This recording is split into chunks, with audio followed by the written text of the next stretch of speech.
do. Hola, ¿cómo estés? Muy bien, ¿y tú? And they're just so disappointed in you. They just kind of roll their eyes. They don't even continue the conversation. They're like, wow, what a letdown. You want me to try and roll this R? I'm not rolling this R. This R No is staying habla español. This R is remaining very stationary for everyone. I remember when I went to Puerto Rico one time to cover a Heat preseason game. I was in a cab. And for some reason, I just pretended not to understand Spanish at all because I just didn't want to deal with my broken Spanish and have him look so disappointed at me. And, it worked because forced him to speak a little bit of English. So, did you ever tell Jermaine O'Neal, Izzy, that you're not actually, a light-skinned black person? Or No, he wasn't alone. Karan Butler thought the same thing, and I only found out just because PR guys said they were asking about me, and that's how they asked about me, and I was like, wow, the name didn't give it away. Okay. Oh, I love that. You could be a family member of mine, and we black, so I could see it. Welcome. I would love to. Welcome to Debatable, a fake television show where we talk about, very important matters, but debate nothing. Ultimately, Happy New Year to Elle, Duncan, and not Happy New Year to Israel Gutierrez, who is already mad that I've begun the show this way. Is that correct, Izzy? 100%, yes. Yeah. It's Wednesday, man. It's just Wednesday. It is Wednesday, right? It is, in fact, Wednesday. I can confirm. Okay, good. Alabaster, where are you on the Happy New Year? When can we stop or start saying that? I'm pretty tepid on all of it. I just like pleasantries and things to avoid stop and chat. So if you can do a walk by Happy New Year rather than actually stopping and chatting, I'm pro that. Yeah. Mm. Yeah, it's but isn't Happy New Year the beginning of awful small talk, though? Like, doesn't that just set you up for, there's going to be no depth in this conversation because I haven't talked to this person in several days and they just want to say this random, greeting to me that was last week. Yeah, that's the point, though. You just get in and out, exactly. right now. But before New Year's and the holidays, my go-to with the security guy is, oh man, it's really getting cold out there, And then he's like, "Yep, it sure is." And then we just kept doing that for a couple of months. Then it became, Happy Thanksgiving, and then Happy Holidays, then Merry Christmas, and now it's Happy New Year. So yeah, in the next small talk, I'm sure it'll be something about. Can't wait for the spring to get here. Just offer small pieces of information into your life. Just walk by and be like, I really like to pour gravy on every sandwich that I make. And then just walk away. That's at least something he can sort of digest, no pun intended, just kind of okay, well, maybe that's something I want to do, or maybe that's a small nugget that I want to know about Miss Duncan. I think that's perfectly reasonable. A lot more reasonable than just some nicety. See, I'm just big on pointing ever more aggressively. I'm walking by you, I'm pointing, acknowledging, nodding. You know that I see you, I'm here for you. Mm-hmm. And none of us want to go beyond Happy New Year, but I do feel like that's required for the first week of January, you barbarian. Yeah. Why not just stop at Monday? It's Monday. That's the third. It's been 3 days. It's the start of the week. Why are we in the middle of the week saying this again? No, because for the first week of January, every time you see someone that you haven't seen, I don't need to wish y'all Happy New Year again, but I haven't seen you. So at least for the first week, every time I see someone new, I get to say Happy New Year. Probably haven't seen that person since Thanksgiving either, but you're not wishing them that. It is a one and done situation, though. If you say it twice to the same person, no. Overkill. Yeah. And then they know you have nothing to talk to them about. Exactly right. Speaking of having nothing to talk Dangerous about. game. Alabaster, what is this card that you put down that you want us to abide by? New Year, same debatable. We had some tech issues, and the initial link that you guys tweeted out is no longer active, so we need you to Very good. Tweet out the new link. Okay, I don't know which one the new one is. Is it the one that you just 2 minutes ago? Oh, I see our face, so I think it's this one. Retweet. Yep. Cool. Seem to have perfected regular television. Can't perfect the little tiny television in my hand. Why? Okay, here we are. We're good. Yep, at Debatable. By the way, we're available as a podcast. If you can't watch us here live, where we are prone Which most people can't, apparently. Which we can't for, actual reasons. Is anyone watching? We'll find out. Oh, by the way, that reminds me also, if you're watching and you want to send us tweets or edit us into various famous historical scenes that we can use as memes, we would appreciate that because that will give us lily pads to keep this conversation going. We're Pi, by the way. P-I-E. Pi. That's the only contribution I have Oh, so far. there it is. I was so confused. I was like, what the Wow. hell are you talking about, Izzy? And then I realized what year. We are pie. Aww. Yeah. Yeah, that would be What's our your band favorite name. pie? Are you guys pie guys? Blueberry. Blueberry. Okay. Sweet potato pie is way ahead of pumpkin pie. I don't know if I have a favorite, but I definitely like sweet potato over pumpkin. I decided that this past Thanksgiving. Wow, what are you guys, anti-American? Clearly the answer is apple pie. The only answer. Blueberry? Who the hell eats blueberry pie? Pablo, that's made up. No one ever eats blueberry. Who ever spends that much time macerating blueberries in order to make a blueberry pie? What a joke. I am a chronic macerator of blueberries. Oh, I God. apologize for nothing. Okay. I'm out. I'm done. Thank you for going ISO on that, by the way. I appreciate it. Thank you. Right at the end, just Thank linger you. there, Bill. Yeah. Oh, God. Tilt my head. Yeah. You guys ready to talk the some image sports? of him macerating God. blueberries. Okay, Yeah, first topic. yeah, that's fine. Do you see Jim Harbaugh bailing on Michigan to return to the NFL? Oh, God. So it's heady times for Jim Harbaugh, right? Because a year ago this week, he had just signed this new deal with the University of Michigan, his beloved home, basically, as he's referred to it over and over again. But he had taken about a 50% pay cut in base salary because if you hadn't been paying attention, Jim Harbaugh was bad at coaching the Michigan football team, essentially, for years. And now, this week, a year later, it seems like, wait a minute, everything has changed for Jim Harbaugh. He is in demand. He has obviously lost. Elle can tell us about that. He lost in the college football playoff. Yeah, there's that barking noise. But also, he beat, Ohio State. Like, he did the thing that no one said he could do. And so now, come the whispers, is he going to leave for the NFL? And my general supposition when I give you facts that start with he took a 50% pay cut and now there is this new market that is interested in his services, I'm inclined to think that this is all just a way to make more of that money back. But I'm curious how cynical you guys are about this. Yeah, Elle, you were barking, so clearly yeah, you must fair, go first on this fair. subject. Yeah, I mean, this feels like that is a really good point, Pablo. Potentially, this is just him sort of, building the leverage game and saying, like, he will leave, and he's caught a little bit of fire. And I just think, wow, Michigan's got to feel really, really unhappy about that because he has underperformed. They paid that man so much money right away. They bought in to his crazy antics. Like, right away, they made him like a tenured coach when he had absolutely no resume at Michigan to prove that otherwise, right? They took what they saw at Stanford. They took what they saw in San Francisco, and they thought, we are so lucky to have this Harbaugh name, and he alone is going to make Michigan relevant. He alone is going to be able to get these big name recruits. And his tactics at first were sort of weird and bizarre, but people talked about them, and his khakis became a thing. And then we started to realize after a few years, we're only ever talking about like Jim Harbaugh, not actually any of the product that he's putting out there on the field. He completely underperformed, and I feel like suddenly, when he took a pay cut that everyone knew he should have taken, right? Honestly, most people were calling for his job. So the idea that he got to keep it by taking this pay cut, and then to think that in 1 year, yes, you finally beat Ohio State, and then you have a lesser opponent in the Big Ten championship, and you finally win the Big Ten, and then you finally make it to the CFP, right? Finally. And then you get absolutely embarrassed. And I think what Jim Harbaugh's realizing right now is that this is as good as it's ever going to get for him at Michigan, right? Like if you're to believe the rumors, always wanted to go back to the NFL. And so for him, it's like, let me strike while the iron's hot. They can never say I didn't beat Ohio State. They can never say I didn't get this team to the postseason. I've done both of those things. But also, if me putting this team in the postseason every year just to face an SEC team that is overmatched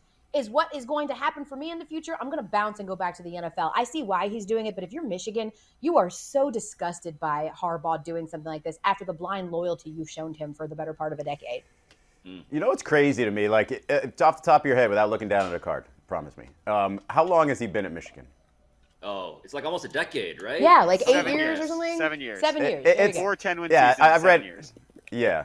It feels like so much longer than that. It feels like he's been a disappointment there for like a decade plus, and now he's sort of waking up and coming out and like looking for this other job, which I don't blame him because it feels like we've been doing nothing but beating up on him for not being able to beat Ohio State, not being able to make it to the national semifinal, and now when you do, you get roasted when you get there. But I'm also wondering, like, what is the grand appeal of Jim Harbaugh? Like, I remember, Stephen Ross for the Dolphins was tripping over himself trying to hire him initially out of Michigan. And I'm just trying to figure out what the large appeal is. Because, yes, like he did take San Francisco to a Super Bowl.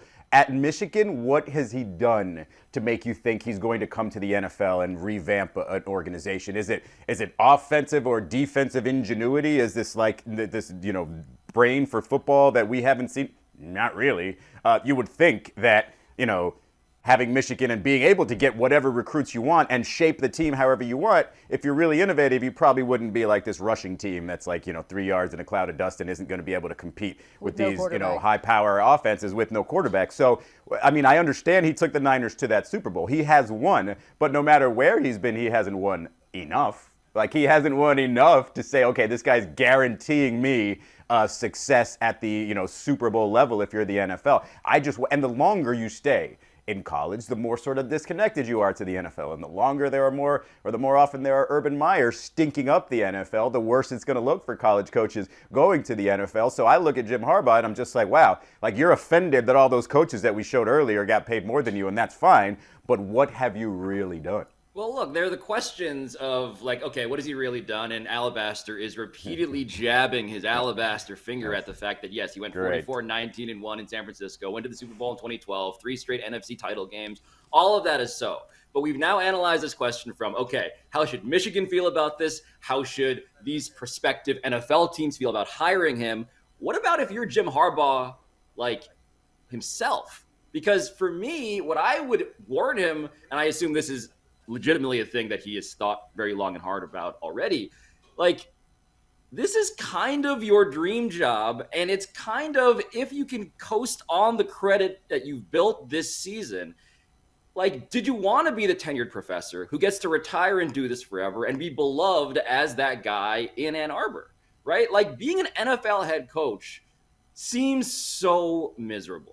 And if you're a college coach where they are in and you're one of them, and you can do the thing where you light your pants on fire accidentally, which is literally a thing that happened to him on a sideline, if you're the type of guy who will smear your player's blood on your own face, I feel like all of that, by the way, also a thing he did in reality, that's all stuff that being a weirdo college coach, I think, is far more amenable to than being an NFL coach who is going to be, yes, trying to catch up with the game that I think has evolved since you left.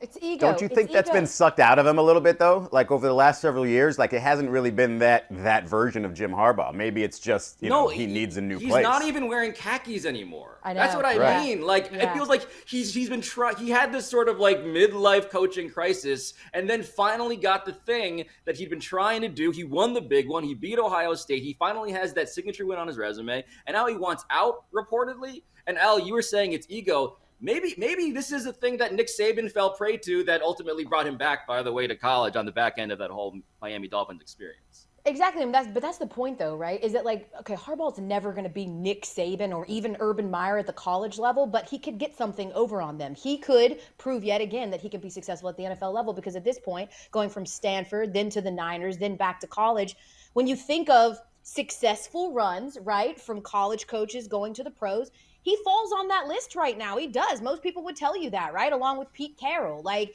so I think for him, it's about saying, yes, I can do this here in Michigan. I can finally win the game, even though, good God, it took 7 years. 7 years for you to beat your rival. I don't know. Yeah. I don't know how we're applauding that, but it's fine. It finally happened, and it is what it is. It is what it is, right? As I stare down Kirby Smart yet again, potentially losing to Nick Saban. That's right. I just think that there's this idea that, like, he'd be able to get something over on other people, and he'd have something that Nick Saban never had or any of these other big names ever had, and that is the ability to navigate at a successful place going to the NFL as well. It just feels like a very Harbaugh move. Doesn't it feel like there's less competition in the NFL? Like, literally less competition for players. You have one of, 30, 32? And so as opposed to all these colleges or what have you that are going after these same guys, and you kind of know, it's not guessing, you kind of know who's going to be good and who's going to work in your organization. Like, if I'm Jim Harbaugh, I think the NFL is by far the more enticing job for me. Obviously played there, obviously got to a Super Bowl there, want to finish the job there. And like, you look around and all these guys, Brian Kelly getting lauded and, getting pulled away. And he's probably looking at him like, I'm better than that guy. I've got a better track record than that guy. Why aren't I getting tugged away from all the, you know what, forget college. I'm going back to the pros. And I think the Raiders is a great spot for him, right? They seem to be good with having sort of the coach be the centerpiece, right? The center ring of the circus there, and just be and let him run things. And so yeah, I think he could absolutely succeed there and just be quirky and different in Las Vegas. And you know, they seem to have a ready-made team with a few, you know, improvements here and there to be able to make a playoff run. So I can definitely see him doing it. And if it's me, I make that move by far, because outside of winning a national championship for Michigan, which seems like it's going to be harder to do, there's really not a whole lot he can sort of cleanse his resume with at Michigan. So I should clarify something. I talked about how the college job can be a tenured professorship, to use Elle's terminology from the top of the segment. If he's going to be the coach of the Raiders, and if Mark Davis, who he had worked with, Alabaster, he had a card there, there's some background, right, between Harbaugh and the Raiders.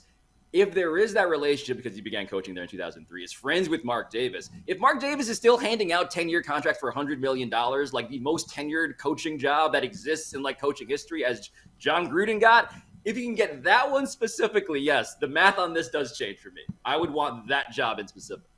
Do you trust him to navigate the quarterback position? Because you're talking about a Raiders team that like maybe isn't sold on Derek Carr, right? Like maybe needs to look elsewhere, right? Which is, it seems crazy, but listen, at the end of the day, you could see some other teams that feel like they're in even better positions make a run for a Derek Carr, right? If Aaron Rodgers decides that he's going to leave, or if Denver, you know, decides that they're not going to re-sign either one of the quarterbacks they currently have. I just wonder if we feel good about Jim Harbaugh navigating the quarterback situation. It worked out okay at Stanford, right? When he ended up going with Andrew Luck, that worked out okay. Worked out okay for him with the Niners, right? With Colin Kaepernick. Didn't work out so well for him in Michigan. He really could never solve that sort of missing link. So I'm wondering, do we feel good about Jim Harbaugh sort of stepping into a situation where it's already a well-oiled machine, but they just need a little bit more leadership, like a Denver, right? Or do we see him needing to land on a team like stop the Raiders? selling Denver there. Well, no, I don't want we know where your That's allegiances the point. I'm lie. trying to prepare myself for the announcement that Jim Harbaugh is going to come to Denver. Oh, God. And then what would I do?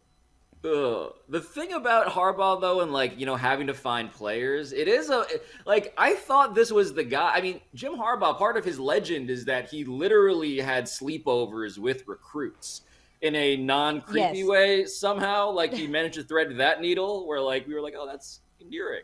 Where he'd actually, like, you know, have pajama parties with the guys he was recruiting. Right, that's, hang out in the tree. Right. Like, I don't know. I thought you liked that, dude. I mean, that's the kind of weirdness that, yeah, I don't know what the NFL equivalent is going to be, you know, and maybe Michigan and the Big Ten in general, outside of maybe Ohio State, the Big Ten and Michigan, it's just a tough sell for a kid, especially unless you're just from there already. To me, Michigan would seem like a difficult sell, given all the options that you have, given the Michigan, lack of you get to play at the recent big house? history. Come on. You Yeah, but there's a lot of amazing 100,000 stadiums you can play people. at.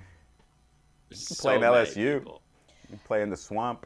You play in, what's the USC? Where do they have that one over there? The Rose Bowl? Yes. They're all great stadiums. Coliseum, thank you. What's that one thing they got over there, that Coliseum there? Yeah. Alabaster, I think we've solved Jim Harbaugh's dilemma. All right, Yeah. let's go on to Just don't come to another Denver. mercurial quarterback. What do you make of Aaron Rodgers' comments implying that his vaccination status could cost him the MVP? Okay, so we know that Straw man. this is so exhausting. I'm already exhausted by this whole conversation, by the way. But basically, Aaron Rodgers and Pat McAfee on Pat McAfee's show had presaged that he may not win the MVP because of all the vax stuff. You know, he got immunized, not vaccinated. Blah, blah, blah, blah, blah, blah, blah. Right, that whole thing. Okay. What we now know as of yesterday is that there is at least one voter who has an MVP vote. There are 50 voters. There is one voter who has said that he is not going to vote for Aaron Rodgers. And it's not because of the vax stuff in specific. It's because of the offseason stuff before the season even began that established him as a preeminent, yes, let's quote it here, the biggest jerk in the league and quote-unquote a bad guy. This is one MVP voter on Chicago on the radio talking to Danny Parkins about that. And so Hub Arkush, the voter, says that, yes, Rodgers carried himself in a way that's inappropriate. I think he's a bad guy. I don't think a bad guy can be the most valuable guy at the same time. So all of this just to say that I believe Aaron Rodgers is the MVP. Where are we on this? because I believe that he is the MVP and he is simultaneously like a subpar guy. I think those two things can be held at the same time as thoughts. They can't, no, because here's the thing though, Pablo and Izzy, he's not for man of the year. I would agree with you there, right? Like man of the year is man of the year. It's like someone who is in their community and who is an upstanding, the person that you would put before all else to represent your league and brand. That's not what this is about. Like everybody knows Aaron Rodgers is kind of an ass. Like it's, even before all of this stuff this year and the lying about being vaccinated and, all of a sudden he's existential and he's well more evolved than the rest of us. Like we all sort of knew he wasn't like a super likable guy, but the point of the matter is he's the most valuable player in the NFL. It can't come down to this, you guys. It can't come down to this. It can't. Yeah. Like it's we not have about debates all the size. time. We have debates all the time about what most valuable means, right? The one word that we do not debate is player. It's just because he's a player, right? It's not about the type of person he is. It's just the player. And on the field, this player has been the most consistent, best player in the league, carrying his team to the record that it has now. I should have started with a standing ovation for Hub, by the way, because, I don't care if he's wrong. That's a heck of a move there to just go out and tell everybody, hey, I don't like this guy, so he's not Twitter getting my fire. vote. So this is where I think we can advance the discussion to the next stage. Now we've established that we all agree Aaron Rodgers should win the MVP, Yes. but also has various character concerns, to borrow another cliche from sports talk. This is not a cancellation, right? If Aaron Rodgers does not win MVP, he did not get entombed in a cancel culture casket, right? What this is, even if you disagree with Hub, as we all do clearly, what this is criticism. It is not cancellation. You can hate a movie. You can think this movie is not best picture. You can think this screenplay is terrible, but you're not canceling the movie. So what I'm exhausted by most of all, of course, is that this is only going to feed into the idea of Aaron Rodgers as professional football's preeminent, enlightened victim. And Victim, yes. It's insane. Like the idea that you can't criticize a quarterback for some of just his intelligence or some of his opinions, like it's ridiculous. Like I laughed and laughed and laughed when Jared Goff didn't know what side of the world the sun comes up on Hard Knocks. Made hilarious. Could criticize him all day for that, right? You dummy. And you can't say that to Aaron Rodgers because he pretends to be the opposite of that, because he's not the football meathead jock or pretends to not be that guy. That's like you're just putting yourself out there and setting yourself up for all of this. Whatever criticism that comes with it, that's fine. We're not criticizing your football game. To go by when it comes to stuff like this. But if you don't want to listen to us, if you don't want to be criticized, then don't throw yourself out there that much and play the victim. It's infuriating, and it's one of those things where it's like, I still want to watch him play football. I don't care how much of a jerk he is, but I don't want to hear him on any shows. And I've never tuned into the Pat McAfee show to listen to him. I don't care what he has to say about any of this stuff. I don't care what lame books are on his shelf that, probably feed into a lot of this nonsense. It's just, he's not my type of guy. That's it. But as a football player, okay, it's probably the best guy I want to see it every single week. It's such a preemptive strike, being like certain statuses might come into play. He's 100% trying to get everyone riled back up in the same way they did it before. When people said, and I was the first one to sit on TV and go like, no, it's not good enough for you to go like, oh well, I said this and you all took it a certain way and again play the victim, which he does quite a bit. I sat there and said, like, you need to have some level of accountability. You lied, you misled, and you lied. And that's not fair and that's wrong. No one said cancel Aaron Rodgers. No one said strip him of his right to play in the NFL. It's such an absolute joke, this idea that because we criticize you or because people ask for accountability or for you to have, God forbid, some contrition, suddenly you're being canceled. There isn't a single person that has done anything that I can think of late that have not at some point gotten another opportunity. Cancel culture boogeyman talk. He's in your face every day with State Farm. Correct. Like it's every all day. dog whistling. And Aaron Rodgers, like new, act where he's like cosplaying like me in college, where I also discovered kombucha and started reading Friedrich Nietzsche. Like we get it, dude. You're existential. You're more more enlightened than the rest of us. You're just more evolved and you're all about free thinking. It's the same crap Kanye hits us with all the time. Just because I choose to get vaccinated and not lie and in general sort of not be a deplorable person and also just rely on the science that I know or the science that I don't know doesn't make me less enlightened than you, Aaron Rodgers. And conversely, just because you decide not to doesn't make you more enlightened. And this idea he's sitting on this pulpit and sort of looking down on us because we just don't get it, that's the most annoying part of all of this. Yeah, like what does cancellation mean is always the question that I return to, right? And if it mostly means, and it should mostly mean this, right, that you lose the platform, you are not able to appear and use your voice in, I don't know, popular settings, like clearly that isn't happening. And even if he were to lose the MVP award, right? Like, that would still not be cancellation. That would just mean that you are like a lot of other athletes throughout history, and we go through this with the Baseball Hall of Fame every year. You got a robbed. lot of people, exactly, they make decisions not about how good an athlete you are, which, again, we think they should do. That's how we would all vote if we had these powers. But it just means that, hey, the way you're living your life has led lots of people to dislike you. They have criticisms of you. That does not mean you have been canceled. Barry Bonds, wasn't canceled.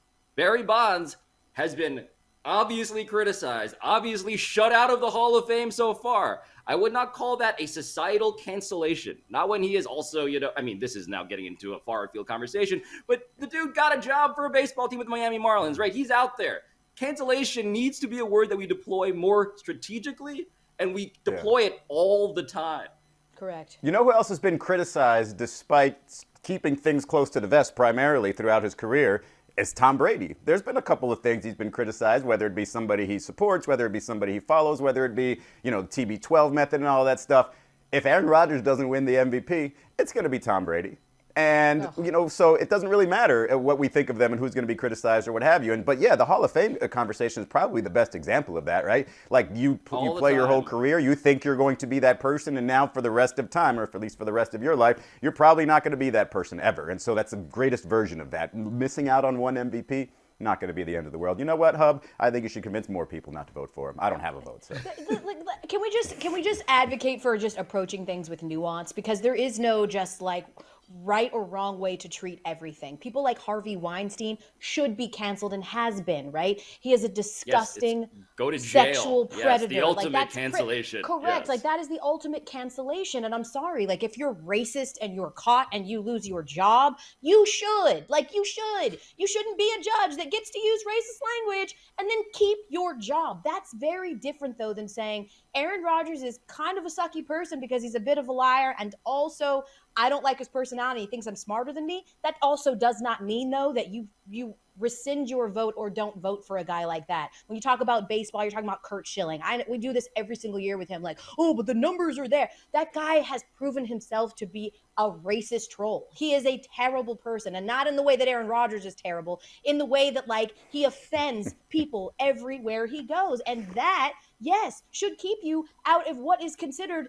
one of the most famous Hall of Fames in all of professional sports. It should keep you from Cooperstown. I'm sorry. But Aaron Rodgers sort of lying to us, definitely lying to us about being vaccinated, should not prevent him from getting the MVP honors. Because the truth of the matter is there's so many incentives that are rolled into these things. And if we start just cherry picking who we like and don't like and not focus on their on-field play, it's a very slippery slope. It's slippery slope. Yeah, I like how Elle also just inducted the Baseball Hall of Fame into the Hall of Fame of Hall of Fames. It is, right? Let's just be real. Cooperstown is They do it the best. Town, and then everybody else. It's the most uppity of the Hall of Fame. No, that's what I mean. That's what I mean. So again, I believe Barry Bonds should be a Hall of Famer. I believe that all of these guys were held out for PED reasons, blah, blah, blah, blah, blah. I hate character as this criteria because it gets to a debate that is unwinnable. And what's the point of any of these things? Actually, the point is to generate debates that are, by definition, not winnable. Just come to the NBA where it takes maybe 5 All-Star games. Yeah, they're like, come on in. Anybody. Come on down. Of the Harlem Globetrotters. Come on in. All right, guys, moving on. Should we move on to talk about somebody else that we really like? Yeah, from one junk scientist to another. What do you expect from Kyrie and his return tonight? Oh, this was a blast. So Kyrie has missed 35 games. He is now the first part-time superstar in, I believe, sports history, the only superstar to ever be banned from his own home court. And he will be making his debut against the Indiana Pacers tonight. I'm expecting that he's going to be good. You know, I don't expect him to look creaky. I don't expect him to be bad. I expect Kyrie Irving to be not the best version of himself, but a version of himself that will justify the cold calculus that the Nets made, which is we're desperate. Like, we're not as good as we thought we were, and we need him. And I think a game like tonight will remind them that if you don't care about any of the convictions that you said you had the courage to hold at the beginning of the season, then yeah, basketball-wise, this would have been a wise move. Let me start here. I always assume that Kyrie Irving is a fine-tuned basketball-playing machine. He is always ready to drop 50 on somebody. That stuff's never going away. I believe he was probably playing a ton of basketball all this time. He didn't just stop and, study philosophy or anything like that. So I think he's going to be great. I think he's going to be typical Kyrie. And I think this is kind of, not to get on a tangent here, is kind of what I find sad about Kyrie is if he were just a basketball-playing dude without all these other issues off the court, by far would be one of the top 75. By far would be, top 5 point guard in people's minds. And like, he's that talented. And so for that reason, glad that he's back and hope even if it's only road games, glad to see him. But, I feel like not necessarily this was part of a plan for the Nets. It was part of a hope that, hey, there could be this slow play of, I know you don't like the regular season. Now, you don't like mandates. So let's just kind of ease into this and see what happens. And the idea being that if he does play these road games, that there's going to be a point where he's going to want to play the home games, where he's going to recognize that, hey, come the postseason, this isn't really going to work out for us. And, having talked to Sean Marks without any the GM there, he didn't really say anything. You could just tell, like about a month ago, that he was just exasperated by it and really didn't know how to go about this. And this, I think, is a positive step for them, just getting him back. And is it going to take some work from his teammates to convince him of maybe, getting the shot and playing in home games? Are they going to say, hey, look, like, I'm fine. Absolutely nothing has changed in my body. Why don't you go ahead and join us here? And, he could sort of justify it however he wants, saying, hey, I needed more time. I needed this. I wanted to settle other issues. And we're all going to accept him. And I think part of that is the growth process is knowing from the team, hey, you're right, Pablo, we do need him to win a championship. I think Kevin Durant can openly admit that. I think James Harden is not, 35, 10, and 10 James Harden, but like once every 3 nights for this team. So I do believe they absolutely need him. And so hopefully this is sort of a marriage that's going to, continue to improve and they can get him to be, a full-time player. This is such a gamble by the Nets. Like, when I was on SportsCenter when this news came down that they were going to let him be a part-time player, my first instinct was like, you buckled. Like, no, you have kids, Pablo, like, or you have a kid, Pablo. Yeah. You know this fight when your kid refuses and you're like, today is the day that we break you. Like, no, I can't acquiesce. And you feel so good, right? When you finally break your child. I know that sounds terrible, but if you have kids, you understand. And it felt like they gave in. I will say this, though, upon sort of further reflection and then hearing some of the comments as to why, it did make a little bit of sense to me, right? To Steve Nash's point, he's like, at the end of the day, like, we keep signing all these dudes. We've had a lot of COVID issues. They're like, paying them for those road games. Yeah, they're basically part-time players anyway. So why not have a part-time player who's actually one of the best basketball players in the world and is readily available to you? So I understand that aspect, but it's such a huge gamble because you all know, and then I think anyone watching knows for sure, they've heard the amount of times us throw out the numbers, how little these teams have played together. But I saw it again today, and the Nets have played 106 games since James Harden joined the team, okay? And the big three of Durant, Harden, and Kyrie have played 14 times together. They are 11-3, but their most recent game playing together was game 1 of last year's conference semis against the Bucks. So at the end of the day, like, we don't really know what the hell we're going to get. We have such a small sample size. And for the Nets, I understand why you need to take that gamble, but it is a huge gamble because if this, at the end of the day, doesn't help you in any way, if it doesn't solve the ills that you've been dealing with all season long, then you just look like some punks. You let Kyrie Irving punk you in the mouth. And I'm just interested to see if it all plays out. Well, there is definitely a power dynamic here that is unique because the Brooklyn Nets, more than any other team in professional sports, as far as I can tell, are like a player-led small liberal arts college where the students get to sort of call the shots like, oh, we don't like to do formal practices. We're going to sit out on the grass and just talk about basketball, right? Oh, we don't like the rules that our teachers, that our administrators, that the dean has given us. We're going to change them. We want Kyrie back. Kevin Durant is clearly saying that behind the scenes. Therefore, he's coming back. The way this blows up, though, is when the postseason starts and you have a guy missing during home games. Like, what if the Brooklyn Nets end up being, because Kyrie Irving is back, the 1 seed, and he can't play in games No. and You 5, play to be the 5 seed or 7. lower Oh, so that you sure, can get right. more Kyrie, not more home games. Oh, Once it's been true. decided that Interesting, Izzy. that's when we tank. We How go did to I the bottom miss the half. tanking angle That's here? good. Yeah. You got to tank. Alabaster, are you in favor of this plan, or what are you interjecting just so about? you know, they're the 2 seed right now. So if I don't know if I can expect Kyrie to help them tank, but I do have one thing to say, Izzy. In the spirit of embracing debatable, I'm shocked by the gall and the temerity of you putting Kyrie Irving as a top 5 point guard of all time. Can you defend that take when Stephen Curry, I'm Magic sorry. Johnson, I missed Oscar that. I'm Robertson, glad Jerry we're West, focusing Isaiah too. Thomas, Yep. Chris Paul, Top and 5 D'Angelo ever? exist? Give me those 5 again, because I'll put them ahead of Oscar. I'll put them ahead of Isaiah in terms of, like, ask anybody in the league in terms of skill. Like, Kyrie is unmatched at that position. It's unbelievable. It's not just the handles, it's the finishing, it's the shooting. The guy was just... I don't know how many hours he spent playing basketball, but it feels like he spends every hour of his waking day playing basketball because that's how good he is and how talented he is. Go ask Andre Iguodala. Don't ask me. Ask Andre Iguodala. Well, He'll tell you the same. he spends his time doing basketball when he's not researching, of course, because That's he's right. an excellent researcher. When he's not as well, taking Pablo. classes at YouTube University, Sure. incidentally. Mm-hmm. But Yeah, listen, yeah. I feel like we just made progress in terms of putting Steph Curry ahead of Isaiah. Like, that just kind of happened, and now I'm reminded now, Alabaster, what are Izzy's other takes that we've had to undebatable? Listen, we're just going to have to wait and see on Tua, okay? Let's not That's just right. continue It's talking Tua about is that. what's the Tua one? Tua's a left-handed Drew Brees. That's right. Potentially. Oh, God, Potentially Izzy. a left-handed Drew Brees, all right? And who's to say a left-handed Drew Brees is going to be the same as a Did you right-handed just pick Drew Brees? another Nobody little does. quarterback to compare him to? Is that all you could come up with, or A little accurate quarterback, yeah. go Russell? Let's not forget also that Tyler Hero is essentially Devin Booker. But Oh, fair. I mean, look at the True. numbers. Look at the True. numbers from their third year, I want to say. It's pretty close. It's Yeah. pretty close. Tyler Alright, Hero guys. does have a song about him, so there it is. I don't think we're getting MVP votes, guys. I don't think that segment got us MVP votes. No. you guys ready to play a game? Please. That game is What Are the Chances? What are the chances you're going to have me sitting here defending Kyrie Irving for the rest of my life? Like, that's... That was a stunning I turn did of not events. expect Yeah. to be in this one. All right.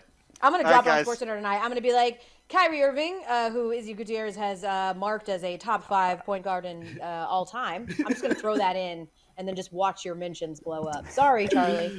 Well, it's all good. We're just moving on to another junk scientist. What are the Great. chances Jesus. that Novak Djokovic plays in the Oh, Australian my Open? God. What is happening? Oh, So, God. what is happening is the real question here, because a lot has happened and changed as of like today, which is, I guess, tonight or last night in Australia. So basically, Novak got this exemption to play in the Australian Open from the actual tennis tournament itself. He had received an exemption, of course, because he is defiantly and famously unvaccinated. Australia, the country, has many issues relating to Mike Golick Jr.'s consumption of mayonnaise, but also has a very firm policy on mandating the COVID vaccine for everybody who enters and resides within the country. But now, Djokovic has landed in Australia, but has the wrong sort of visa, apparently, which is a separate logistical concern. And that has now jeopardized the fact that maybe he can't even enter the country at all. So I'm going to put the percentage right now at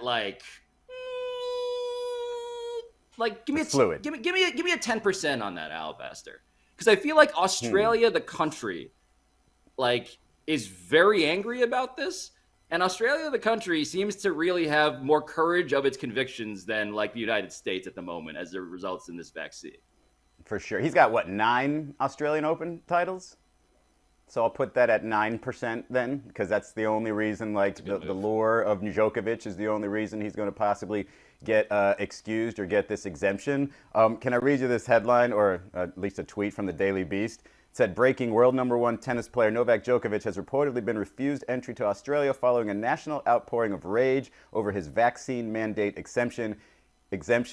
It's unclear what Djokovic can do to enter Australia. No, it's perfectly clear what he can do to enter Australia. It takes a couple seconds, a little poop poop, and then you're in. And you might feel a little shaky tomorrow, but I'm sure you'll be fine for the tournament. So it is interesting. Like, he had this exemption coming over, but it wasn't the official one. It wasn't the one needed to get in the country. It was just, to play in the tournament. So I guess the Australia's Tennis Federation is thinking, of course we want him. And the country's like, no, no, no. And so, yeah, I don't think he's going to, find a way. And I think he's way too proud to do anything other than just find the exemption and play. I don't think he's going to get the shot, certainly not under pressure like that. And I don't think he's going to provide any physical, evidence that he shouldn't be getting that vaccine. So I don't think there's a very good chance he's going to play at all. And I think that's a heck of a stand your ground situation for the country, because in terms of international athletes, he's got that connection with Australia, having won so many of those and being the greatest player of all time, supposedly. So yeah, I think that's quite the stand to take. Yeah, especially when, he's a huge name, and that's really what it's all about. You don't have as many big names as the Australian Open right now, so it would be a big chance to take. Before the enlightened people who know more about science than scientists, you also have to have vaccines to get into Africa and many other countries. So miss me with that. That's the mandate now. You got to have a vaccine to get into Australia, and he does not. Also Canada, and he does not. I'm going to put the chance at 15%. Though, just because I just feel like these things behind closed doors, there ends up being someone saying something, and I just don't. I would give it higher if it was America. I'd make it 50%. I'll give it 15%. I don't know. It just feels like this sort of reminds me of. I always have a story. I was at a club. I'm going to leave the names out, but I was at a club one time and I was hosting, and I had my own section. Okay, and I invited a celebrity into the section. I knew that celebrity, and I was like, you can come into my section. Well, that celebrity then invited another celebrity into my section, which was sort of annoying, but was fine, because it's whatever, it's a big section, and I had one person with me, and it's fine. But then I left my section to go to the bathroom, and when I came back to my section, the security guard of the second celebrity that I didn't invite in stopped me and wouldn't let me come back to my own table. At which point I was like, oh, I will shut this whole motherfucker down. And I just went and got the club owner, who came over and kicked everybody out that bitch. So this sort of reminds me of that. In no other way than I just wanted to humble brag that I had the ability to kick celebrity. Wait, Izzy, let's play the Guess Who. Let's plus the Guess Who game. Yeah, I'm trying to think of friends, celebrities who are friends and always hang out together, and I couldn't really think of any. You won't guess. It's Atlanta. It's Atlanta, and random celebrities are just always at these events, and so they're not necessarily, there's no connection, and you'll never guess. But I'll text the group chat, and you'll go, interesting that they tried to pull a flex. Never. It wasn't Jermaine Dupri. Never. JD is a stand-up guy. He would never. But I just love that the tennis people were like, you know what? We got you, Novak. And then the government was like, hold up. We make the rules. You do not make the rules. Yes. You can all get out. It reminds me of the Kyrie situation, just with Kyrie being, all about the people. And it's just you realize you're doing this for the people, right? You're trying to keep them from getting ill and potentially worse. This whole country has done this entire strict lockdown situation so that they wouldn't be in this mess that we're in. And now it's just oh, tennis is more important. No, tennis is not more important. I don't care how good you are. And it's the same thing, with Kyrie. It's you're doing this for the other people in the arena, for other people in the state, even if they don't know that it's for them, it's for them. So if you're about, being good to the people, then why don't you do it if it's not really going to hurt you? It's just going to hurt your pride. So the owner of the club, the Australian government in this metaphor now, what they are demanding from Novak Djokovic to enter the country, of course, is proof that there's a medical documented reason that he cannot be vaccinated. Right. So Aaron Rodgers also had alluded to this, that he has some sort of allergy to the mRNA vaccine, which is why he didn't get that. Novak Djokovic is actually being called on this alleged bluff, and they're saying, show us why you can't get it. And as somebody who remembers that Novak Djokovic had a coach in recent years who believed in telekinesis, you know, the ability to move objects with your mind, I'm a little skeptical on whether that documentation is coming. I'll put it that way. I feel like this guy I think hasn't Novak was necessarily just been the most hoping rigorous on the science. He was just hoping to say, no, I've been anti-vax since way before COVID. Please let me in. As if this is sort of some sort of, the standard of his that he's like, no, I've been this guy for a long time. I'm going to go ahead and play. He held a whole tennis tournament during the first year of the pandemic. Real quick, he held a whole tour pre-vaccine in like the summer of 2020, in which everyone got COVID. That's how. And so did he. Yes, that's how he did. That's how Nikola Jokic got it. Like he has a history of being remarkably not the guy you want to be running tournaments during pandemics. Okay, here's a question. And it goes to both Kyrie and Novak. We know Kyrie was in health and safety protocol, so we assume he had COVID and can't get the shot for 90 days. We don't know if Novak had it recently. If either of them or both of them have, do you let Novak in that exemption because he can't get the shot and can't get the illness because he's got the antibodies? And same with Kyrie. Do you let him play at home? No, because that's still their fault. Like they have had ample opportunity to do it. So I don't think you make an exception because at the last minute they decided, I guess I'll go ahead and get it. Now they can't because they had COVID. I don't think that makes any sense. You have to be consistent. I do wonder this though. You mentioned like the pride thing. I wonder if some of these dudes, I actually believe some of these dudes really do stand by sort of like the YouTube viewing that they've looked at, and they're conspiracy theorists, and they just don't want to get it, and they believe that they're more enlightened than the rest of us. But I do think that some of these guys at this point have just walked down this path so far. They're like, oh God, like if we weren't outing people for being vaccinated or not, I wonder if the Kyries or the Novaks would have by now. But now they've sort of become the faces of anti-vaxxing, and their pride won't allow them to choose a different path. Like I do wonder about some of these dudes, if that's not, a reality, that maybe they would, if it was quiet and they didn't have to sort of express or admit that they finally got vaccinated, if they would. Well, Elle, that's exactly why I want to take this moment to campaign for Andrew Wiggins, NBA All-Star. Because that dude truly, claps for Andrew Wiggins. You were one of those guys. You listened to people who said, even if you hate this, you don't believe in it, it's a good idea for all sorts of reasons. Science, medicine, insert all that stuff here. And guess what? You've been awesome after that. You've been excellent. Yes. And I would love everybody to compliment the fact that once you do change your mind on this, you will be welcomed with open arms. Yeah. Just get off this talk about the pride thing, you're going to be embraced so hard if you get that shot, and your Nets fans are going to be like, yeah, we get to see you the rest of the season. We might bring a championship to Brooklyn, which starved for championship for who knows how many years. You will be embraced so hard that it's just like your pride's going to be like, okay, I'm good. Like, people love me now. This is amazing. So, yeah, I don't think you really need to sort of stand your ground and dig your feet in on that one. Yeah, if it is about pride, which, again, they claim it is not. They believe, once again, that we are sheep. So, Alabaster. What's next? All right, next one. What are the chances LeBron should be the full-time center of the Lakers? God. Why? What's so funny?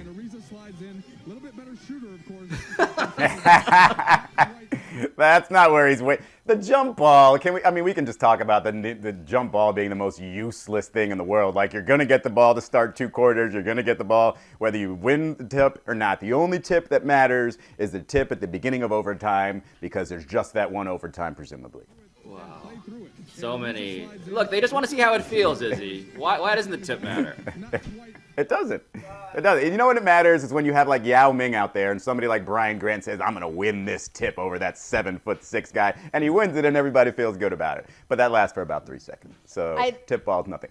Lakers do need to start LeBron at center. First of all, it saves Anthony Davis. It saves Anthony Davis from having to play the position. So everybody says, okay, he's not doing it. LeBron's doing it. And I think Frank Vogel's been trying to do this for a long time, but it takes the green light from either LeBron or AD. AD clearly not giving him the green light to play him at the 5. LeBron says, go ahead, I'm the man. So it's funny because I did a hit with Dave McMenamin about this on SportsCenter yesterday, and he talked about LeBron playing like center and playing different positions and how much he's enjoying the small ball. And so I looked at some of those numbers. Would you guess how many minutes he's played at center this season? LeBron? Yeah. Oh, geez. 28. That's 318 minutes. Whoa. Their point differential is plus 46. Their field goal percentage is 49%. Their three-point field goal percentage is 34%. Yeah. Now, in the last four games with him at center, with him at center in the last 4 games, he's played 129 minutes. Still, point differential up, plus 16. Field goal percentage, 51%. Even better three-point field goal percentage than on the season. So, the numbers bear it's not the worst idea in the world. I mean, clearly, Anthony Davis is out, which is why this is all happening. Anthony Davis, who is supposed to play center because everybody would benefit from that, doesn't want to play center. I'm for this. Give me that odds card, Alabaster. I'm going to pick a number here because I want to see this happen, right? Like LeBron James at center, like super small ball, like it makes sense. I would like to give this 99%. Okay. I want this. Look, the Lakers season is already deeply weird. I want this to get as weird as possible. How tall is LeBron? Is he 6'7" or 6'8"? Oh, I mean, if you believe the photos of him, like standing next to Dwight Howard, 6'9". like, yeah, exactly. Okay, so 69% is my, for that one single reason, is my percentage there. And I do, like I said, like you look at the roster and they don't really have a bunch of two-way players. They've got offensive specialists, they've got defensive specialists, and especially at the bigs. And so you put LeBron or, in the future, AD there, like, it pretty much solves your issues. Like, A, there aren't going to be many teams that are going to say, oh, okay, we're going to post up Vucevic 20 times because LeBron's on him. No, A, because LeBron can do a pretty decent job defending him, and B, it's just not the way the game is played. Like, if you want to coerce another team to post up, a 6'9" LeBron James, 20 times, go ahead. Feel free. It's going to mess up your game. We're probably going to be pretty successful at it, and, you're going to lose in that scenario. I think the most important question to ask is, does LeBron want to play center? And it seems like he does, because just a couple weeks ago, it was all about we have no identity, and Alabaster just put it up. They used, 21 different lineups because of injuries and COVID and all of that. Now, all of a sudden, what is he saying? I feel like we finally have an identity. I feel like we're figuring out who we are. He just seems to sort of be intimating that he likes what they're currently doing. Can we celebrate for a moment? Because it seems like all social media. I saw a meme or a photo, I don't know what it is these days, an advertisement. It was just Russell Westbrook and the stat right in front of him in big, giant numbers, 0 turnovers. 0. Yes. That's it. Wow. Yeah. Amazing. Russell Westbrook's perfect night. It's so sad. That's where we're at. That should be the goal for him every season. Forget, 50% shooting, forget 10 assists. No, 0 turnovers. You get 0 turnovers in 20-plus minutes, the Lakers are probably going to win. I think that was just an infographic, Izzy, but there should be a meme where they edit Russell Westbrook onto George Bush's body, and a mission accomplished banner is hanging from the USS. And then they should put a little thing on the corner describing, hey, this is what this is, an infographic, a meme, a photo. Just explain it in the corner for, graying people like myself. Alabaster. Oh, Elle didn't put a number down. Elle, where are you going? Oh, I'll put it at 60% because I think it should be greater than a 50% chance. But, Izzy's still my favorite number, so 60. Yeah, it's a veteran move by Izzy, getting to 69. It goes like that, yeah. I'll go with 96% if you want. Just invert it. There we go. There it is. Okay, or well put it done. upside down. Yep. No kink shaming. What are the chances that the Chargers and Raiders should play for a tie if the Jaguars upset the Colts? Oh, that'd be dope because they both get in. Set this one up, Pablo. So, okay, there is some sort of mathematical situation where, this is all very. I'm confused. Just look, this does not help me explain this. I think I can help explain this. That yes, it's the Raiders and the Chargers right now is a win and in for either team, right? Either whoever wins goes in. But if the Colts somehow spit the bit and end up losing and they tie, they would both actually be able to get in, right? Yes. So and it will be decided out. Yeah, so they're division the rivals. They're not playing for a tie. And the Colts are not losing to the Jaguars. There is 0 chance. But if they were, they. But if they did, dude, 100%, Alabama. You'd want this? Well, here's actually, you know what? Bring the card back so I can see the fine print on this before I consent to what we're. Okay. So, okay, I'll let you guys go first because I have a challenge to part of this premise, but. You guys put your numbers down first because I'm thinking about. Okay, well, about I'm a this. Denver Bronco fan. I don't want either one of them in the playoffs. So I'll say a 10% chance that they should play for a tie. I only say 10% because knowing these two teams, when it counts the most, they would actually play to a tie. So I'll say 10%. Well, these are both, like the Chargers are always playing for their life, like in the last 2 minutes of a game. And if you were to tell them confidently, hey, we can eliminate that situation, it's not going to feel like life or death. You just relax. Just don't score. Nobody score. You're going to guarantee yourself a playoff spot. Like, I think they'll take that trade-off. I mean, those two franchises, the Raiders and the Chargers, like how many people had them in the playoffs this year? I guess some people had the Raiders, right? But their season has been epic, like the stuff of novels, epically bad in terms of just situations going on with Gruden and Ruggs. Yeah, and so... Yeah, I would say there's like a 3% chance. Like they're going to at least joke about it pregame. Like when you see them laughing, when they're visiting with other coaches or whatever, there's going to be at least a little discussion of, listen, you guys don't score that first drive, maybe we won't score that first drive. You guys don't score that second drive, hey, maybe we got something going on. Oh, wait, no, I'm here. not advocating for a 0-0 tie. 0-0. No. 45-45 tie. I'm good with that. I mean, there's so many other factors. Like, you got to trust your kickers in that situation. While also playing for a manufactured tie. I love that. Let's no, all pad get your some stats, but just kneel guys. at the one. No, let's get some bonuses added on to our salaries this year while we're here. I think the answer, so the word is should, right? I would love to see this. It should be 100%. I want to see, again, the most chaotic version of this. But here's the thing, Alabaster, and thank you for embodying my answer here. It should be 100%, but at the very last second, they should fake kneel. Okay. And whoever has the ball last should go and score. Wins. Wow. Yep. Wow. Yeah. So it's Talk 0%. About setting up a rivalry. The Chiefs-Raiders rivalry will live forever if that happens. I also think, though, that if the Colts lose to the Jaguars, they should just automatically be eliminated, and they do not deserve to get to the final. So just let's just call the game, call it a COVID default tie, and then boom. You don't have to blame the players. You just blame COVID. Hey, it was a tie. Yeah, if they're not beating them by halftime, they should just go ahead, call the game, and tell the Colts they're not allowed to be in the postseason because you can't lose even for a single second to the Jaguars. Quite the scenario, though. Alabaster? Oh, this is not it. Gonna happen. They're division rivals. They hate each other. They would never help each other. Why would you want your division rival in the postseason with you? That's Do they insane. really hate each other? Like, Yes, just because you're hired by a franchise, you don't, acquire all the hate that comes with it. And you know each other too well, which means anything goes, which means you don't want them in the playoffs. Absolutely not. And they already have to deal with the Chiefs. Does anybody really hate Justin Herbert? Too much AFC West. No. I mean, what's there to hate? Oh, he's too tall. No, the only people who should hate Justin Herbert are Dolphins fans because they didn't get him. Fair. I mean, they got the left-handed Drew Brees. Yeah, of course. Well, that might not be a great thing. I didn't know you said that, Izzy, but I'm going to give you. I've said it multiple times, but apparently only Charlie remembers it. Yeah. Put that on the bottom line during SportsCenter today, Elle. Right alongside the names. Aim for Flutie, right? Like, can you Vinny Testaverde, maybe? One of the greatest of all time. That's what we go by here in Miami. You either have to be a Hall of Famer or nothing. Happy New Year, Izzy. Happy New Year!